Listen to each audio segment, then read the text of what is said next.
Bonjour et bienvenue dans cette nouvelle vidéo. J'espère que vous allez tous bien. Moi ça va, pas trop mal. Aujourd'hui c'est une vidéo cuisine et je vous propose 3 idées recettes à faire avec ce que vous avez à la maison. Ce sont 3 recettes très économiques, très rapides à faire, qui plaisent assez bien et qui sont très adaptables. Voyez, vous pouvez dire j'ai pas tel ingrédient, du coup je mets autre chose. Voilà. Je vous laisse sur ces 3 recettes et puis il y a un petit bonus à la fin de la vidéo. Je vous fais des gros bisous et je vous souhaite un bon visionnage. À bientôt. Pour la première recette, on va faire un riz frit aux légumes. Donc ici, on a du riz déjà cuit qui a été réfrigéré. De la veille de préférence, c'est plus facile à préparer. Je vais faire avec des courgettes que je vais faire en petits cubes parce que ça vient de mon jardin et parce que en fait on prend ce qu'on a sous la main. Et puis j'ai aussi des carottes qui sont en train de hurler mangez-moi, mangez-moi. Donc voilà, ça va être les légumes qu'il y aura dans le riz. Donc je vais faire rissoler des petits lardons qui sont au frigo que j'avais au congèle et que j'ai mis à décongeler. Donc des lardons, que ce soit de porc, de volaille, des petites saucisses, du jambon, du blanc de dinde, un truc végétal, enfin ce que vous avez. Voilà, à faire rissoler. Ensuite on met à rissoler courgettes, carottes et ensuite on ajoute le riz. On verse dessus de la sauce soja que j'ai ici. Alors là c'est de la sauce soja sucrée, mais vous mettez la sauce soja que vous avez. Si vous n'en avez pas, vous pouvez déglacer ou enfin en mettre par dessus soit de l'arôme magie, soit du viandox, soit rien du tout en fait. Soit vous mettez juste du beurre bien rissolé à la poêle, c'est super bon. Donc voilà, du coup on prépare ça.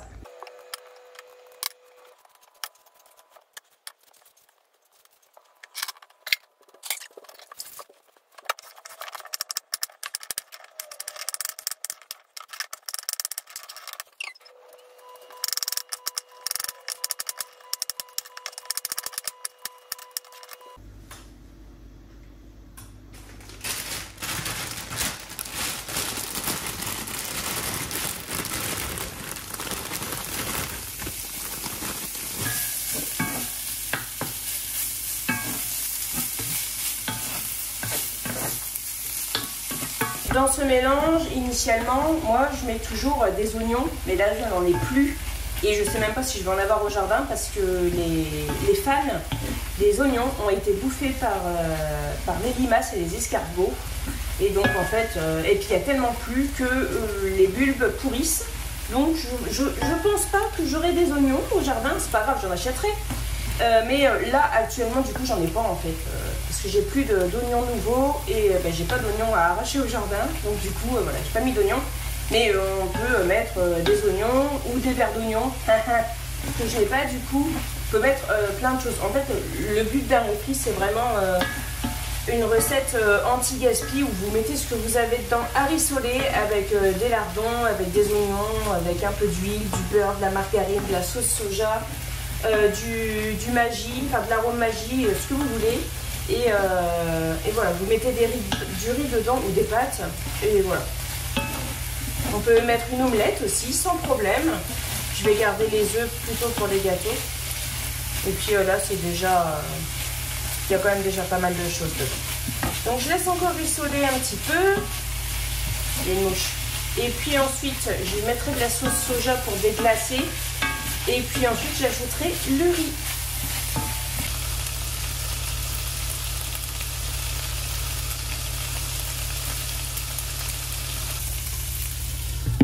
Je vais mettre le couvercle et baisser un petit peu le feu pour que les carottes cuisent un petit peu. Je veux qu'elles restent un petit peu croquantes, mais là elles vont être super croquantes et je voudrais qu'elles le soient que légèrement. Donc voilà, je vais laisser cuire pendant 2-3 minutes comme ça. Impeccable.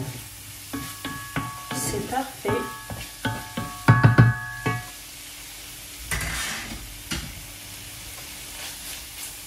Donc, je vais rallumer un peu le feu pour reprendre le rissolement. Enfin, je vais mettre un petit peu plus fort le feu.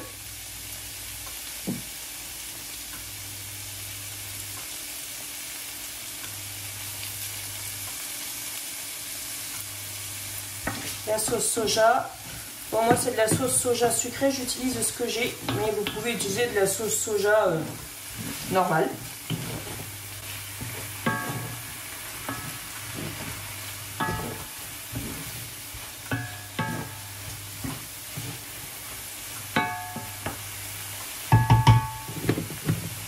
Je vais ajouter le riz.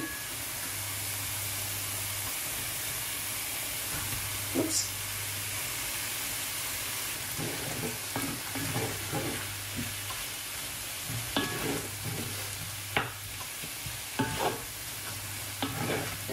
Donc vraiment, dans un refri, vous mettez ce que vous avez, hein, des brocolis, des haricots verts, des petits pois, tous les légumes que vous avez, un restant de légumes de n'importe quoi, vous mettez dedans, il n'y a aucun problème, ça marche. Voilà. Juste ce qu'il faut, c'est éviter de mettre trop de légumes à mon sens, puisque après ça fait vraiment trop d'ingrédients différents et on s'y perd un peu. Et bah, chez nous, en fait, plus le plat est simple, mieux c'est. En fait, on aime bien pouvoir repérer les aliments. Et voilà, et puis bon, ben voilà, pas mettre, je sais pas, des légumes qui vont pas du tout ensemble. Alors je sais pas ce que je pourrais donner comme exemple, mais voilà, mettez pas, je sais pas, un bout de poireau avec une aubergine.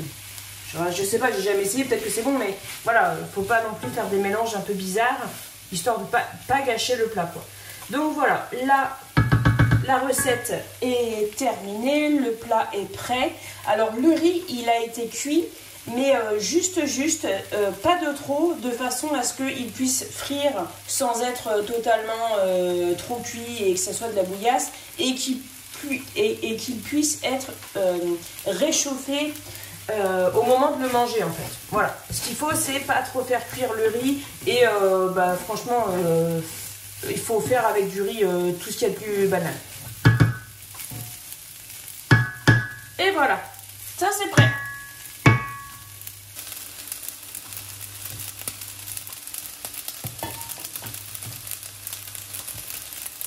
Pour cette deuxième recette, on va faire un chili.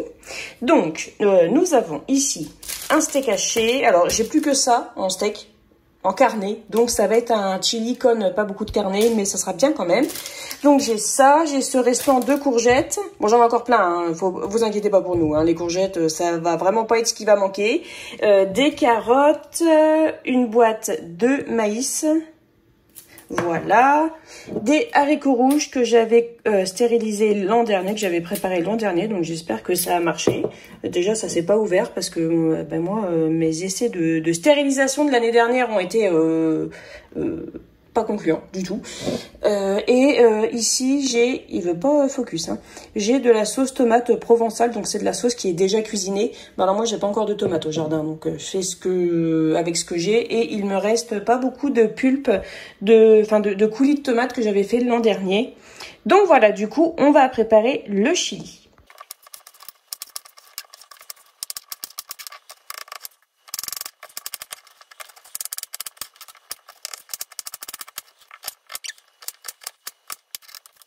La viande est à peu près cuite et rissolée. J'ajoute désormais des carottes et la courgette, même si j'aurais pu mettre la courgette un petit peu plus tard parce qu'elle cuit plus rapidement, mais c'est pas bien grave. Voilà. Donc là, ça va être une portion pour 3 personnes environ. Voilà. Après, vous n'êtes pas obligé de mettre de steak, hein. Franchement, juste les légumes avec le maïs et les haricots rouges et la sauce, c'est déjà vachement bien, hein. Voilà. Donc, j'ai pas d'oignon dedans. Donc, c'est vrai que ça, c'est dommage. Mais j'ai plein d'épices. Dont ce genre d'épices-là. Vous voyez, je l'ai eu chez nous. C'est 1,49 €.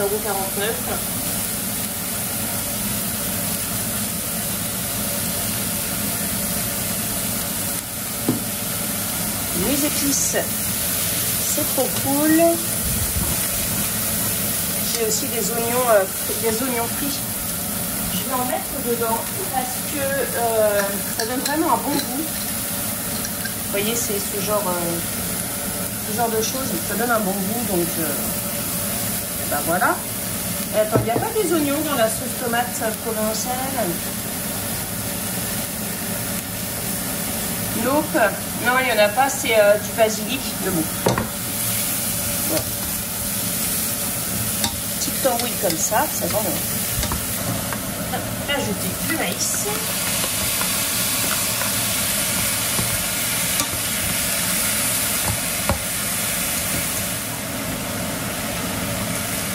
Et ensuite, les haricots rouges. Je suis contente parce que ça fait exactement comme une boîte de conserve. Donc, je vais pas foirer mes bocaux de haricots rouges. Donc ça, je suis contente. Alors, je vais éteindre la hotte pour qu'on puisse un peu discuter. Donc là, vous me voyez cuisiner. Il y a des choses de mon jardin. Il y a des choses que j'ai en conserve. Il y a des choses que j'ai faites moi-même ou qui viennent de mon jardin. Mais sachez que, quoi qu'il arrive, ce sont des produits qui, dans le commerce, ne coûtent pas cher. Voilà. Donc ça, c'est pas... c'est sûr que moi, faire un jardin, ben, ça me fait économiser beaucoup. Manger, simplement, ça nous fait économiser beaucoup aussi. Mais là, tous les légumes, enfin tous les légumes, c'est juste les courgettes pour l'instant, les courgettes et puis les haricots rouges. Et encore, les haricots rouges, je les ai achetés secs en grand volume. Pas en grand volume, en 1 kg, mais ça représente beaucoup quand même. Ça revient moins cher en fait, en grand volume. Mais bon, après vous faites comme vous voulez, hein, vous achetez ce que vous voulez. Mais voilà, sachez que ça reste des ingrédients qui ne sont pas onéreux. Hein. Je vous ai pas fait un chili con carne à la truffe. Hein. Hop, et maintenant, je vais mettre de la sauce. Comme ça, de la sauce tomate cuisinée. Elle sent vraiment bon, cette sauce-là. Je vais tout mettre. J'en aurai besoin pour la recette qui va suivre, mais de toute façon, j'ai encore de la sauce tomate, je crois, et j'ai encore un peu de coulis de tomate du jardin de l'an dernier. Donc, ce sera bien. Ça sent vraiment super bon. Et ensuite, la petite astuce que tout le monde connaît ou pas, on met de l'eau dans... Attendez, je vous recule. On met de l'eau dans le bocal, hop, on secoue, comme ça on récupère bien tout, sur tout ce qu'il y a sur le couvercle, hop. Et du coup, bah, ça nous fait ça. Ça fait un peu de liquide supplémentaire et bah, ça fait un bocal voilà, qui peut être soit conservé, soit être recyclé. Voilà, voilà. Donc, ça, on laisse mijoter un peu. Et ça sent vraiment bon, les épices comme ça. Après, ça sent super bon. Voilà, on laisse mijoter un petit peu.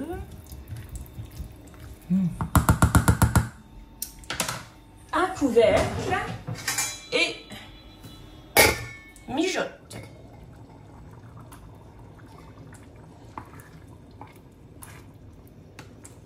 Ok, c'est parfait.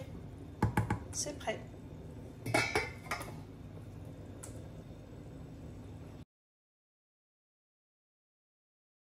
Pour la troisième recette, on va faire des lasagnes aux lentilles. Donc façon bolognaise, mais du coup sans viande hachée.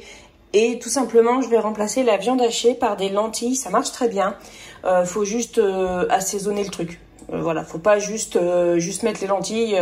Non, ça marche pas, ça convainc pas. Mais si on assaisonne bien, ça marche très très bien. Surtout que là, j'ai encore un peu de lardon dans mon frigo que j'avais décongelé. Donc je vais les ajouter. Lardon, lentilles, c'est un bon combo.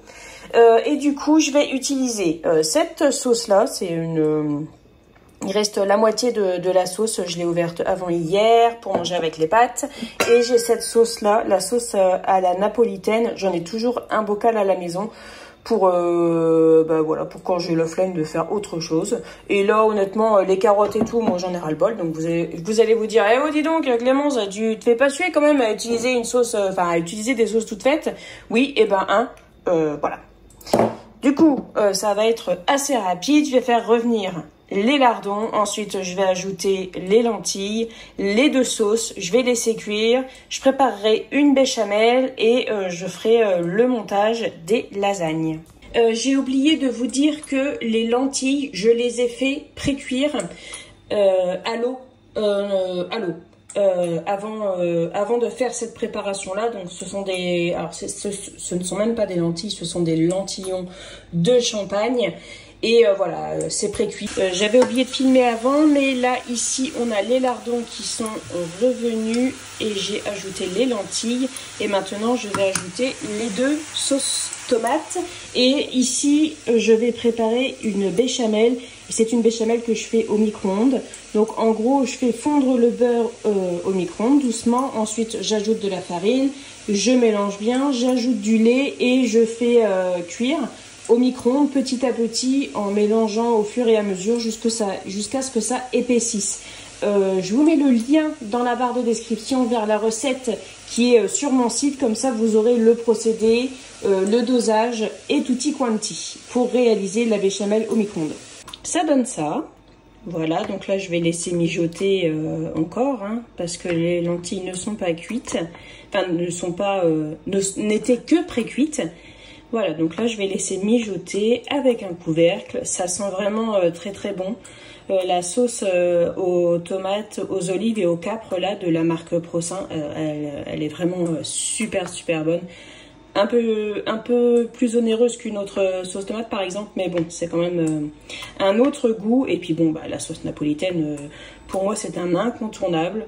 Et puis voilà, ça sent vraiment super bon. Je vais laisser mijoter. Le micro-ondes. Je vais laisser mijoter, je rectifierai l'assaisonnement si besoin et ensuite je passerai au montage des lasagnes. On va pouvoir commencer le montage des lasagnes. Alors ici donc on a la béchamel qui est prête. J'ai déjà mis des plaques dans le fond et la sauce aux lentilles est prête. Donc, hop, béchamel.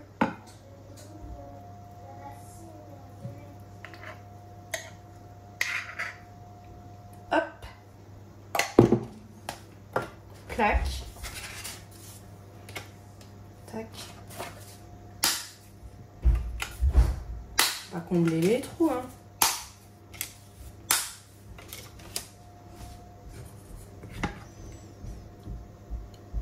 J'ai mis du parmesan râpé dans la béchamel, j'en ai mis un petit peu.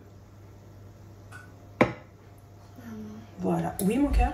C'est pas grave si je vais couler. Attends, j'arrive.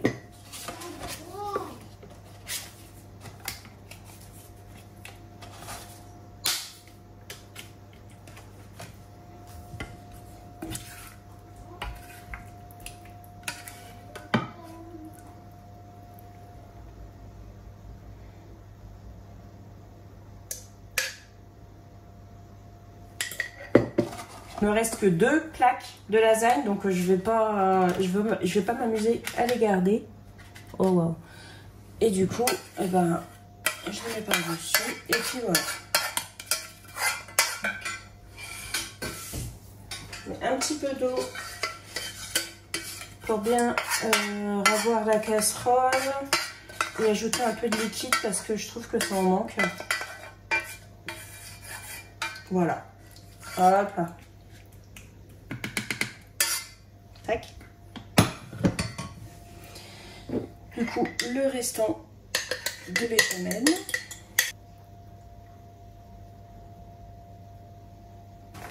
Un peu d'emmental. Voilà, beaucoup d'emmental.